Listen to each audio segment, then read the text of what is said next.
ارشاد پنجاہ و دوم میں آگے بڑھ رہے تھے، اور آج اس کا بقیہ حصہ اب اس سے آگے بڑھتے ہوئے کہ فرماتے ہیں کہ بعد زمانہ اصحاب و تابعین امام الطریقت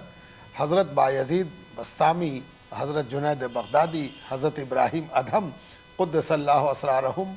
بمسند شیخی نشستن، ہر کسے کے نزد ایشاں بطلب مولا و ترک دنیا، می رسید بیت بترک دنیا و گرفتن و بصحبت خود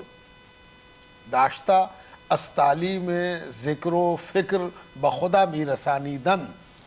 یعنی صحابہ کے بعد اور تابعین و تبع تابعین کے بعد دور آیا جس میں حضرت بایزید بسطامی، سید الطائفہ جنید بغدادی اور ابراہیم ادھم جیسے اکابر سامنے آئے، اور انہوں نے حضور پاک علیہ السلام کے طریقے کے مطابق، قرآن و سنت کے مطابق لوگوں کی بیعت قبول کرنی شروع کی، اور یہ بیعت لی جاتی تھی طلب مولا کی نیت سے، یعنی جو اللہ تعالیٰ کے قریب ہونے کی نیت لے کر ان کے پاس آتا، اس کو وہ طلب مولا کے حوالے سے بیعت لیتے، اور ترک دنیا کے حوالے سے، یعنی دنیا کے خواہشات اور دنیا کی رغبت سے منہ موڑ کر اللہ رب العزت کی رضا کے حصول کے لیے جو آتا، تو وہ اتنے بڑے مقصد کے لیے آتا کہ اس کے لیے ویسی ہی بیعت لی جاتی جیسے کہ زندگی اور موت کے حوالے سے بیعت لی جاتی. تو یہ اتنا اہم کام تھا کہ مولا کی طلب اگر رکھتے ہو تو آؤ، اس بات کی قسم کھاؤ کہ ہم مولا کی طلب رکھتے ہیں اور اس کے لیے دنیا کو نچھاور کرتے ہیں، دنیا کو قربان کرتے ہیں، اپنی خواہشات کو اور اپنی طبیعت کو ہم قربان کرتے ہیں طلب مولا میں، اس کی بیعت لیتے.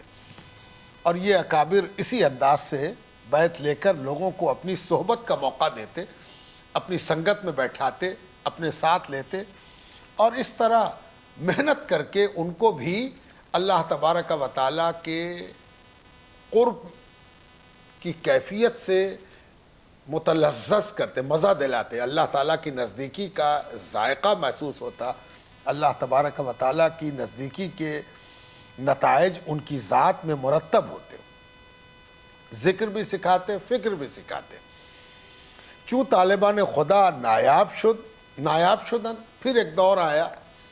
کہ اللہ تبارک و تعالیٰ کے سچے طالب نایاب ہو گئے، سچی طلب نایاب ہو گئی، اللہ کی طلب کے لیے دنیا کو قربان کرنے کا جذبہ، عاشقان خدا نایاب ہو گئے. اللہ سے محبت کرنے والے، کون محبت؟ جس محبت میں لٹایا جا سکے، جیسے صحابہ نے گھر لٹایا تھا، جائیداد لٹائی تھی، مال لٹایا تھا، اپنے سکون، آرام، چین، عزت، آبرو کو لٹایا تھا، ویسے لٹانے والے جب نایاب ہو گئے تب کیا ہوا؟ بعدہ از عصیان خود مریدان پیش مشائخان نیز بیت توبہ رسیدن، یا بنیت توبہ بنیت بیت توبہ رسیدن. تب کیا ہوا کہ تب لوگ توبہ کی بیعت کرنے آنے لگے. جو بیعت زندگی اور موت کے لیے ہوئی تھی، بیعت رضوان، کہ زندہ رہیں گے تو اللہ کے رسول کی اطاعت سے اس وقت تک نہ ہٹیں گے جب تک کہ مجھ کو موت اپنے گلے نہ لگا لے.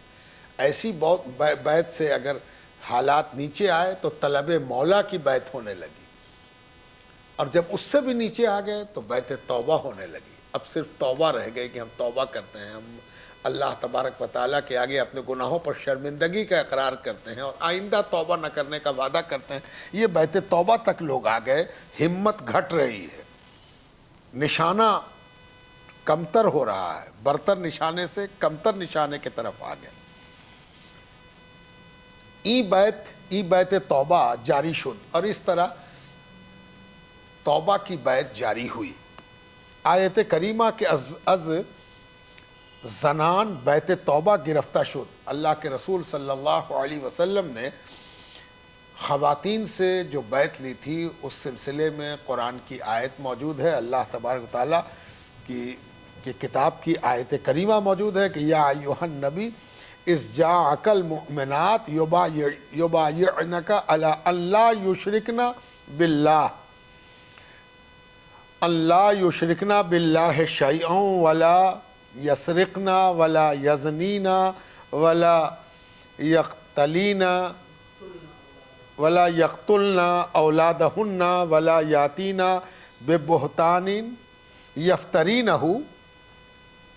بین ایدیہن وارجلہن ولا یعصینک فی معروف فبایعہن واستغفر لہن اللہ ان اللہ غفور رحیم، کہ اللہ تبارک و تعالیٰ نے حضور پاک علیہ السلام کو قرآن کریم میں سورہ ممتحنہ ہے اس میں حکم دیا کہ یا ایھا النبی، اے نبی، اے میرے فرستادہ نبی، جب آپ کے پاس ایمان والی خواتین آئیں تو ان سے بیعت لیجئے، ان کی بیعت قبول کیجئے۔ کس بات پر؟ کہ اللہ یشرکنا باللہ شیئا، کہ وہ اللہ کے علاوہ کسی کو اللہ کی ذات اور صفات میں شریک نہیں کریں گی، شرک نہیں کریں گی۔ اور کس بات پر؟ کہ وہ چوری نہیں کریں گی اور بے حیائی اور زنا سے بچیں گی، اور اپنی اولاد کو قتل بھی نہیں کریں گی، یعنی شکم میں ہی یا اولاد کے پیدا ہونے کے بعد اس ڈر سے کہ اس اولاد کو کھلائے پلائیں گے کہاں، اس اولاد کی پرورش کے چکر میں کہاں پڑیں گے، تو اپنی اولاد کو قتل نہیں کریں گی، یا اولاد کے سلسلے میں اللہ رزق دینے والا ہے اس کی فکر نہ کر کے خود کو رزق کے حوالے سے پریشان دیکھ کر اولاد سے دامن بچانا، یہ اس سے بھی پرہیز کریں گی، اور کسی ایسے بہتان کو لگانے سے بچیں گی، کوئی ایسا الزام بہتان نہیں لگائیں گی جو ان کے سامنے کا بہتان ہو۔ اللہ تعالیٰ نے بین ایدیہن وارجلہن، ہاتھوں کے درمیان اور پیروں کے درمیان، یعنی سامنے کا بہتان، کوئی ایسا بہتان نہ لگا دیں جس میں بہتان لگانے والی ہی ثبوت دینے والی ہوتی ہے۔ ایک خاتون جو بہتان لگائے گی وہ بہتان دنیا کی نگاہ میں بڑا صحیح دکھائی دے گا، تو جھوٹا بہتان لگانے سے بھی بچیں گی۔ اور کیا کریں گی؟ ولا یعصینک، اور کبھی بھی روگردانی نہ کریں گی، حکم ماننے سے انکار نہ کریں گی، حکم کی پابندی سے بچیں گی نہیں جو ان کو حکم دیا جائے گا اللہ اور اللہ کے رسول کی طرف سے۔ اگر وہ ایسی قسم کھاتی ہیں، ایسا وعدہ کرتی ہیں، فبایعہن، تو ان کی بیعت قبول کر لیجئے، ان کی قسم قبول کر لیجئے، واستغفر لہن اللہ، اور اللہ تبارک تعالیٰ سے ان کے لیے معافی مانگیے، ان اللہ غفور رحیم، بلا شبہ اللہ تبارک تعالیٰ مہربان اور ان کی مغفرت فرمانے والا ہے۔ جب یہ آیت اتری پس سند این آیت کریمہ الزنان و مردان اخذ بیت توبہ نمائند، یہ سب سے بڑا ثبوت ہے اس بات کا کہ حضور پاک علیہ السلام نے گناہوں سے توبہ کی بھی بیعت لی ہے۔ کوئی کہے کہ جو بیعت درخت کے نیچے ہوئی تھی وہ تو جہاد کی بیعت تھی، وہ تو زندگی اور موت کے حوالے سے قسم کھائی گئی تھی، یہ توبہ کی بیعت کہاں ہوتی تھی؟ حضور نے کبھی توبہ کی بیعت لی ہے کہ لوگ آویں اور آ کے توبہ کریں اور گناہ سے اپنے آپ کو بچنے کا وعدہ کریں اور اپنے گناہ پر شرمندگی کا اظہار کریں؟ اس کا کوئی ثبوت نہیں ہے۔ ایسا بولنے والا قرآن کریم کی اس طویل آیت کا انکار کرتا ہے جس میں اللہ تبارک و تعالیٰ نے خود اپنے نبی سے کہا ہے کہ آپ کے پاس جو عورتیں آئیں ان سے ان شقوں پر بیعت لیجیے، اور اگر وہ بیعت کریں تو ان کی بیعت قبول کیجیے اور اللہ سے ان کے لیے معافی مانگیے۔ اس لیے یہ آیت کریمہ سورہ ممتحنہ کی بیعت توبہ کے لیے نہایت واضح، روشن اور مستند ترین دلیل ہے، اللہ رب العزت کے حوالے سے، اللہ رب العزت کی کتاب سے، فرمان الہی سے۔ اس کے بعد کسی ثبوت کی ضرورت نہیں جب قرآن کریم کی صریح آیت موجود ہے۔ یہاں پر دو تین باتیں ذہن میں رکھنی چاہیے کہ اگر کوئی یہ کہے کہ یہ تو خواتین کے لیے آیا ہے، اللہ تعالیٰ نے خواتین کے حوالے سے کہا ہے کہ یا ایھا النبی اذا جاءک المؤمنات، اگر ایمان والی عورتیں آئیں تو ان سے آپ بیعت لیجیے۔ اگر کوئی ایسا کہتا ہے تو وہ قرآن فہمی کے بنیادی اصول سے دور جا رہا ہے۔ قرآن کریم میں جتنی آیات میں مردوں کے حوالے سے کوئی حکم آیا ہے، کیا اسے عورتوں کے لیے روک دیا جائے گا کہ مردوں کے لیے آیا ہے؟ قرآن کی 99% آیات اگر مردوں کے لیے آئی ہیں تو وہ 99% آیات مردوں کے لیے ہوتے ہوئے بھی عورتوں پر بھی نافذ ہیں۔ جیسے اس میں مرد مخاطب ہیں، مراد اس سے خواتین بھی ہیں، ویسے ہی یہاں اگر خواتین مراد ہیں، خواتین کا ذکر آیا ہے تو اس پر مردوں پر بھی اس کا اطلاق ہوگا۔ یہ ایک عام اصول ہے قرآن کا کہ قرآن کریم اگر کوئی حکم سناتا ہے اور وہ حکم کسی خاص جنس کے لیے نہیں ہوتا، اس کا حکم جنسی ہو، مرد کے لیے ہی وہ حکم مراد ہو، عورت کے لیے ہو ہی نہ سکتا ہو، یا عورت کے لیے کوئی حکم آوے اور وہ مرد کے لیے نہیں ہو سکتا، تو وہ تو خاص ہو جائے گا مرد کے لیے یا عورت کے لیے۔ لیکن اگر کوئی ایسا حکم آتا ہے جس کا اطلاق مرد اور عورت دونوں پر ہو سکتا ہو، دونوں اس کے لیے مخاطب ہوں تو دونوں مخاطب ہوں گے۔ یہ قرآن کا اصول ہے، قرآن کی تفسیر کا یہ متفقہ بالاتفاق اجماع ہے اس پر کہ یہی ہوگا۔ مرد کا حکم عورت پر، عورت کا حکم مرد پر نافذ ہوگا۔ تو اس آیت کریمہ سے یہ بات ثابت ہو گئی کہ جو حکم آیا اس میں سیدھی شان نزول تو خواتین ہیں، لیکن اس کا اطلاق جتنا خواتین پر ہے اتنا ہی مردوں پر بھی ہے۔ دوسری بات کہ کبھی کبھی یہ اعتراض بھی سامنے آ جاتا ہے کہ قرآن میں تو سب مردوں کو مخاطب کیا گیا ہے، عورتیں تو ذیلی ہیں، عورتوں کو تو طفیلی بنا دیا گیا، حکم آیا مردوں کے لیے، طفیلی طور پر عورتیں بھی اس حکم میں شامل ہو گئیں۔ تو یہ آیت کریمہ اس حوالے سے بہت اہم ہے کہ اگر ایسے ہی کوئی طفیلی بنتا ہے تو یہاں عورتوں کے لیے حکم آیا مرد طفیلی ہے، تو یہ گویا ایک ایسی محتم بالشان آیت ہے جو اس حوالے سے پیش کی جا سکتی ہے کہ دیکھیے یہاں عورتوں کو مخاطب کیا گیا ہے اور عورتوں کو جو حکم دیا گیا اس کا اطلاق مردوں پر ہے۔ یعنی اس نے قرآن کریم کے احکامات کو اس آیت کریمہ نے اس طرح متوازن کر دیا ہے کہ بیمار ذہنیت کو بھی اپنی بیمار طبیعت اور بیمار فکر کے پھیلانے کا موقع نہیں ملے گا۔ یہاں پر جو بات کہہ دی گئی وہ عورتوں کے حوالے سے مردوں تک پہنچی، اور ایسا نہیں ہے کہ یہ تفسیری اصول کے تحت اس کا انطباق ہو رہا، بلکہ حدیث کا جو سرمایہ ہم لوگوں کے سامنے موجود ہے اس میں یہ روایات بھی موجود ہیں کہ حضور پاک علیہ السلام کی خدمت اقدس میں فلاں صاحب آئے اور انہوں نے آ کر عرض کیا کہ حضور ہم آپ سے توبہ کرنا چاہتے ہیں، توبہ کی بیعت کرنا چاہتے ہیں۔ اس کی بھی دلیل آ رہی، چنانچہ کہتے ہیں کہ پس سند این آیت کریمہ الزنان و مردان اخذ بیت توبہ نمائن اکنون بیت تربیت طریقہ کم ترست چرا کہ گذاشتن دنیا محال و اشکال الا بیت توبہ بکثرت است و رسول صلی اللہ علیہ وآلہ وسلم نیز بیت توبہ از بعض اصحاب گرفتان مرد آمد یا رسول اللہ گناہ ازمن سرزد شد، پس بدست رسول علیہ السلام توبہ کرد، ہمی طرز نقل دو یک اصحاب است۔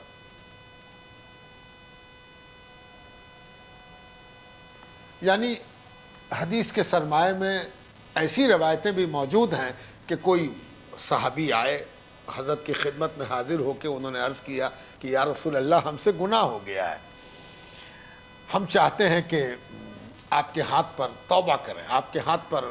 اللہ تبارک تعالیٰ کہ حضور توبہ کریں اور آپ میرے توبہ کے گواہ ہو جائیے اور آپ توبہ کرائیے اور ہم توبہ کریں۔ اور حضور نے ان کے لیے ہاتھ بڑھایا اور انہوں نے حضور کا ہاتھ پکڑا اور توبہ کی۔ یعنی یہ جو بیت توبہ ہے جس کو مشائخ نے، صوفیہ نے،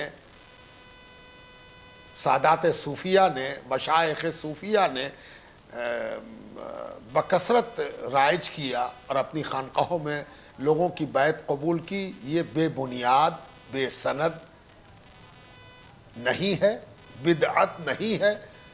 قرآن کی آیت سے ثابت ہے۔ حضور پاک علیہ السلام نے بیعت قبول کی ہے، بیعت لیا ہے، اور بیعت توبہ لیا ہے، گناہوں سے توبہ کرایا ہے، گناہوں کی توبہ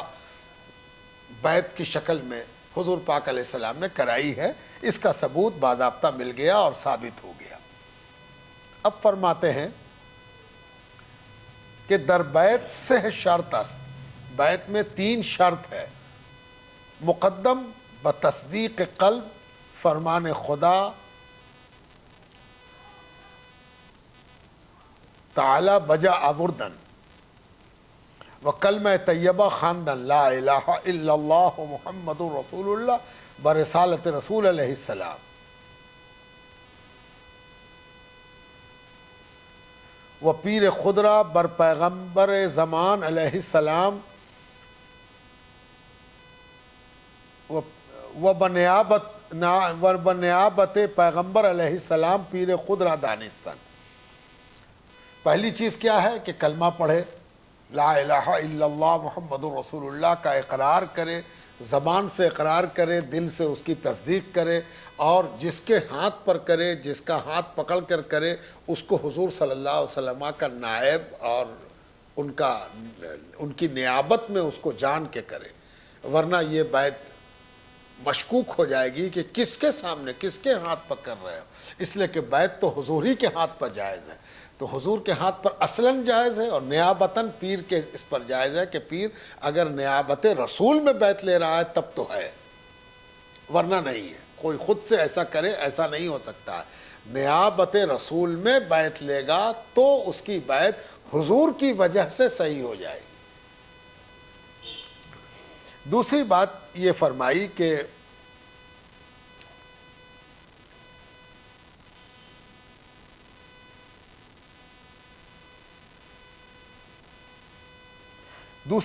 از خطا در گذشتن اونچ کرده است و انابت کردن کہ باز نہ خواہم کرد۔ دوسرے یہ کہ سچی توبہ ہو، یعنی گناہ سے سچ مچ اپنے آپ کو باہر نکالنا چاہتا ہو، گناہ سے بچنا چاہتا ہو، گناہ سے فرار اختیار کرنا چاہتا ہو، اور انابت کہ اس بات کا پکا ارادہ ہو کہ پھر نہیں کریں گے، چھوڑنے کا ارادہ، واپس نہ پلٹنے کا پختہ عہد، گناہ پر شرمندگی، گناہ سے باہر نکلنا اور واپس نہ پلٹنے کا عہد، یہ دونوں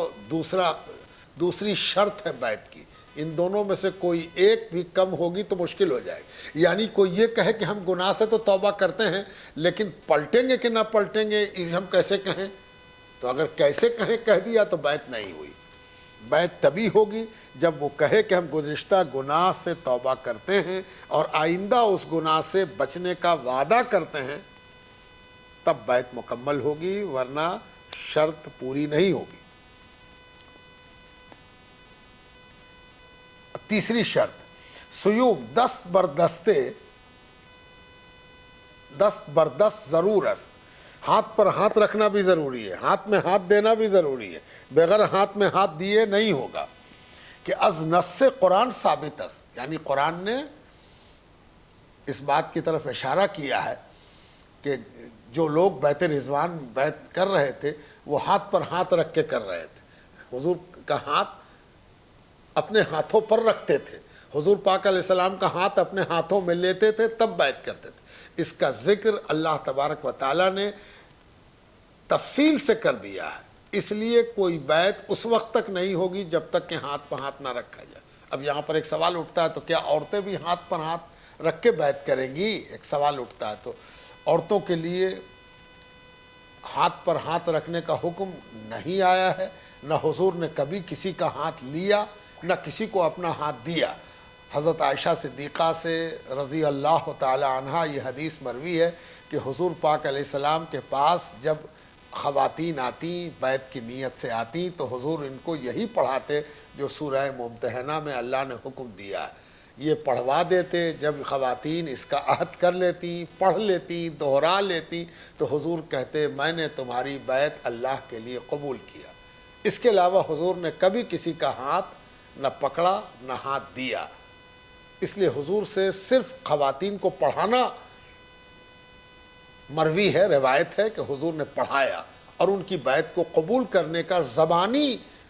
اظہار فرمایا، اتنا کیا. لیکن مردوں کی بیعت لیتے ہوئے حضور نے اپنا ہاتھ بڑھایا اور جو بیعت کرنے والا تھا اس نے حضور کا ہاتھ پکڑا، تب بیعت ہوئی. اس لیے مردوں کے لیے دست بردست لازم اور ضروری ہوا. چونکہ نص میں یہ حکم موجود ہے، اس حکم کو پورا کرنا بھی ضرور. در زمان حضرت علیہ السلام و ای زمان ہم در شروط و عہد مواثیق دست در دست دادن شرط استحکام قول میں شود. یعنی یہی شرط اب تک قائم ہے کہ ہاتھ پر ہاتھ رکھنا ہی ضروری ہے، بغیر اس کے کام نہیں ہوگا. بدی نہج جاری، اسی طرح بیعت کا سلسلہ پوری دنیا میں مشائخ کے ہاں جاری ہے، مشائخ اسی پر عمل کرتے ہیں. وہ کلمہ طیبہ خواندن پاک گرداند انسان را از کفر و معاصی، اور کلمہ طیبہ کا پڑھنا انسان کو گناہوں سے پاک کر دیتا ہے. از اسیان در اوائل اسلام تلقین کلمہ طیبہ از کفر پاک می گردیدن. شروعاتی دور میں جب اسلام کی طرف لوگ آ رہے تھے، مسلمان ہو رہے تھے، گمراہی سے، کفر سے، جہالت سے نکل کے اسلام کی طرف آتے تھے، تو ان کو تلقین کلمہ، یعنی ان کو کلمہ پڑھایا جاتا تھا، کلمہ ان سے پڑھوایا جاتا تھا. تو کلمہ کو پڑھانا، تلقین کلمہ، ان کو کفر سے پاک کر دیتا تھا. یعنی انہوں نے کلمہ پڑھا تو کفر کا سارا میل کچیل، گندگی، نجاست، ناپاکی کلمہ پڑھنے کے نتیجے میں ان سے نکل گئی، اور کلمہ نے ان کو ایمان کی طہارت اور پاکیزگی اور شفافیت لا دی. یہ کلمے کا کمال تھا. چوں ایمان آوردند از ایشا خطا واقع شد، بعرض حضرت علیہ السلام رسانیدند حکم توبہ جاری شد. بدی کلمہ طیبہ کافر پاک شود از کفر و مومن از عصیان. یعنی حضور پاک علیہ السلام نے جس طرح کلمہ پڑھا کر کفر سے پاک کیا، وہی حال ایمان لانے کے بعد اگر مومن سے کوئی گناہ ہو جائے، کوئی عصیان ہو جائے، کوئی لغزش ہو جائے، کوئی خطا ہو جائے جس کی پکڑ کا حکم آیا ہو، اور اگر وہ توبہ کرتے ہوئے کلمہ پڑھے تو اس کا کلمہ پڑھنا جس طرح کفر سے پاکی کا سبب تھا، اسی طرح ایمان لانے کے بعد گناہ سے پاکی کا سبب بنے گی. اسی لیے بیت میں کلمہ ضرور پڑھایا جاتا ہے. یعنی کافر پاک شود از کفر و مومن از عصیان، مومن گناہ سے پاک ہوگا، کافر اپنے کفر سے پاک ہوگا. الا توبہ باید خالص کردن، لیکن توبہ خالص ہونی چاہیے، ملاوٹ نہیں ہونی چاہیے، شک شبہ نہیں ہونا چاہیے. مصداق آیت شریفہ، آیت کریمہ، یا ایھا الذین آمنوا توبوا الی اللہ توبۃ نصوحا. اے ایمان والو، اللہ کی جانب اپنی توبہ کے ساتھ بڑھو، اللہ کی طرف توبہ کے ساتھ روانہ ہو جاؤ، اللہ کا قرب توبہ کے ذریعے حاصل کرو. کیسی توبہ؟ توبۃ نصوحا، سچی توبہ، پکی توبہ، استقامت کے ساتھ توبہ، ٹھہرنے والی توبہ، ٹوٹنے والی توبہ نہ ہو. تفسیر ای آیت بزرگان طریقت ہر کسے بقدر درک خود و اجتہاد خود تحریر کردان. اس آیت کی تفسیر کہ توبہ کرنے والے، ایمان والے جب توبہ کریں تو توبہ نصوحہ کریں، اس کی تفسیر الگ الگ مفسرین نے اپنے اپنے درک، عقل، شعور اور آگہی کے مطابق اور اپنے اپنے اجتہاد کے مطابق تحریر کیا ہے، لکھا ہے. بعض نوشتان کے نصوح یعنی توبہ خالص پذیرفتہ و قبولیت توبہ آنست کہ تا یک سال فرشتگان کاتب اعمال عصیان او تحریر نہ کنن. بعضوں نے یہ تفسیر کیا ہے کہ توبہ نصوحہ سے مراد خالص توبہ مراد ہے جس میں ملاوٹ نہ ہو، اور قبولیت توبہ یہ ہے کہ 1 سال تک کم سے کم فرشتوں کو اس کے وہ گناہ لکھنے کا موقع نہ ملے، موقع نہ آئے جس گناہ سے اس نے توبہ کی ہے. وہ بعض نوشتان کہ عصیان ازو گاہے در خود آئے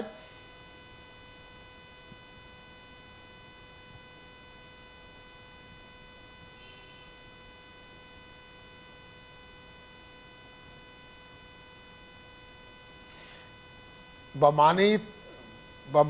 توبہ آنست کہ اونچ کردہ است ازاں باز آیت و انابت آ کے باز آ فعل نہ کند الا در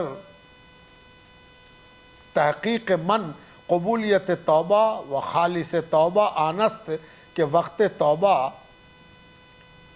بعض خیال نہ آئے۔ اب الگ الگ تفسیر بیان کر رہے ہیں حضرت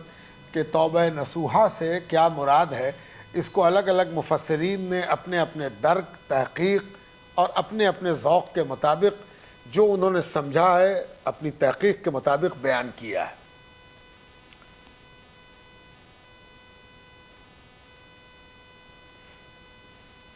ایک نے یہ بیان کیا کہ توبہ یہ ہے کہ جو کچھ اس نے کیا ہے اس سے اچھی طرح باہر نکل آئے، اس سے باز آ جائے، اس کی طرف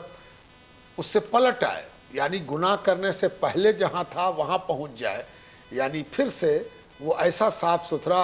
ہو کر پابند عہد ہو کر وہاں کھڑا ہو جائے جہاں گناہ سے پہلے کھڑا تھا۔ وہ انابت آ کے بعض آنکھ فعل نہ کند، اور انابت کے مطلب ایسا عہد پکا کرے کہ پھر اس کام کو نہ کریں گے۔ اللہ در تحقیق من، اب کہتے ہیں کہ میری تحقیق یہ ہے کہ قبولیت توبہ اور خالص توبہ آن است کہ وقت توبہ بعض خیال نہ آئے۔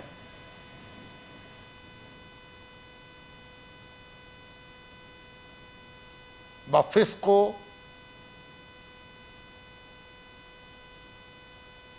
فجور کے بعد ہزی کنم، یعنی جس وقت وہ توبہ کر رہا ہو اس وقت اپنی نیت میں خالص ہو، یعنی اس کی نیت ڈگمگ نہ ہو، اس کی نیت میں کوئی تھر تھراہٹ اور کپ کپاہٹ نہ ہو، پہاڑ جیسی نیت ہو کہ اب اس کام کو نہیں کریں گے۔ جس وقت توبہ کر رہا ہے، جس وقت عہد کر رہا ہے، جس وقت بیعت کر رہا ہے، اس وقت اس کی توبہ خالص ہونی چاہیے، اور وقت توبہ اس کو پلٹنے کی طرف رغبت نہ ہو۔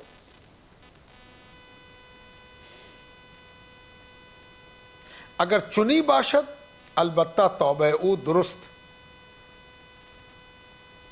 اگر ایسا ہے تب تو ٹھیک، اور اگر ایسا نہیں ہے، ڈھل مل ہے، اچھا کر لیتے ہیں پھر دیکھیں گے، اگر ایسا ڈھل مل ہے، کمزور ارادہ ہے، تو اس کی درست توبہ نہیں ہو سکتی ہے۔ دیکھو بھائی، اب انشاءاللہ آئندہ